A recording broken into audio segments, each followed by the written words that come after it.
I'm gonna attempt to make a horror game in 24 hours, but to up the stakes, if I can't complete it in time, I have to spin this wheel of horrible punishments, like taking the ACT or running a marathon. Since I don't want to have to end up doing that, I got right to work. My idea for the game takes place in an old store with a bunch of mannequins. They're trying to kill you, but they can only move when you're not looking. There's a bunch of items to collect, but once you find the key, you can escape and win. With the stakes set and the clock ticking, I got right to work. The first thing was to build the store. I created a few aisles, a checkout area, an exit, and a maze-like area that'll be useful later on. This is definitely a store, but it needs to be scary. So I made it super dark and added really dense fog to make your view distance as short as possible. I gave the player a flashlight and this was pretty good, but I thought it could be better. So I changed out a couple of textures to give it a more rundown feel. I didn't spend too much time on this because I wanted to move quickly, but soon enough we had a pretty scary environment and it only took an hour. But there was nothing in the store to be scared of, so I got working on the mannequin. Normally, modeling things takes me a super long time, but since the enemy in this game is just a mannequin, I used the default character from this Blender plugin and made a couple tiny changes, like giving him a nice smile. I threw him in my game and oh my word.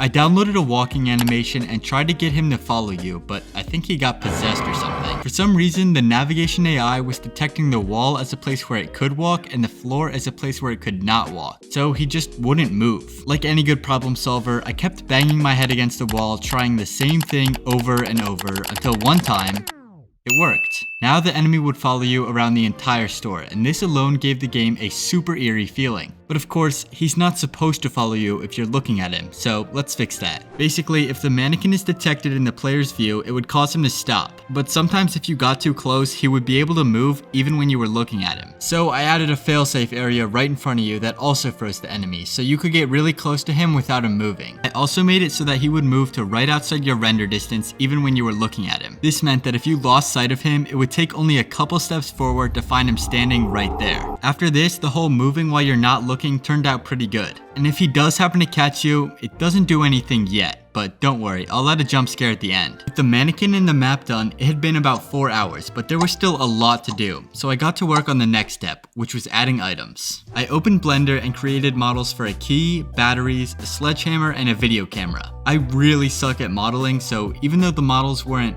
perfect, it still took a while. I threw the items in my game and gave them super basic textures and shrank them because for some reason they were huge. They looked okay, but they just sat there and didn't do anything. So I needed to add a way for the player to pick things up. I added some text at the bottom to prompt you to hit E, but getting the items to actually get picked up was a lot harder than I thought. My first idea was to detect where the player was looking and only let you pick up an item if you were facing it. I messed with this for a while, but it never worked like I expected and I still don't know why. I changed my strategy and instead gave every item an area, and if you were in that area, you could pick up the item no matter where you were looking. And this was good enough for my game, but I started this challenge at 7 p.m. and it was getting late, so I got my beauty sleep. I did have some real life responsibilities in the morning, but after that I got back to Unity and there's 8 hours left. Okay, not good, but we can make this work. Now that you're able to pick things up, I want to give each item a unique use. First, I wanted to make the sledgehammer work. My idea was that it would break down a barrier and give you access to something new.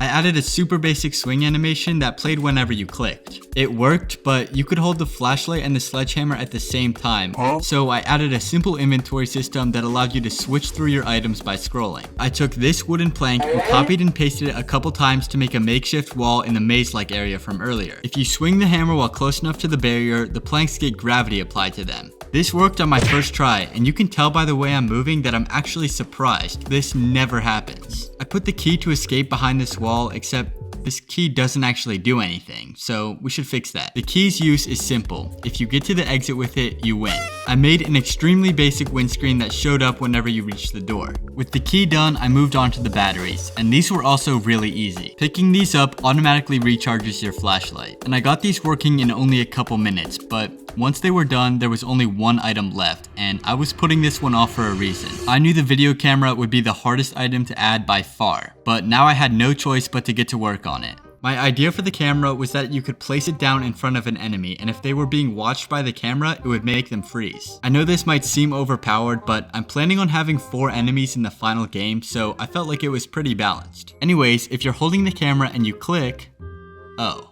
Yeah, this was just not working for me. Every time I tried to place the camera, it would either disappear or float. After a little troubleshooting, my final solution was to add gravity to the camera when you clicked it, so you just kind of toss it on the ground. Then I created a box in front of the camera, and if the enemy was in this box, it couldn't move. I also threw in a green light that roughly represented the area of its effect. This was probably not the most accurate option, but it was the fastest, and that's what really matters. With the camera finished, the main objective in the game was pretty much done. Find the sledgehammer, break the barrier, get the key, and escape. But this felt too easy, and the game would be over so fast that you never really got to use the other items. So I divided this sledgehammer into 2 parts, and you had to collect both of these, so you were forced to go explore more. With that done, I set up a couple spawn points all across the map, and had each item randomly spawn at one of them, so the game had a little bit of replayability. I know it doesn't seem like it, but this is almost 7 hours of work. I'm not exactly the fastest worker, but this means there's only 1 hour left, and I still haven't started on probably the most important part of the game,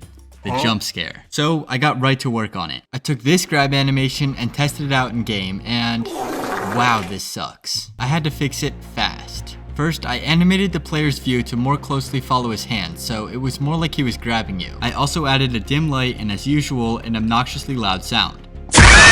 Overall, I think it turned out pretty good for the time I had.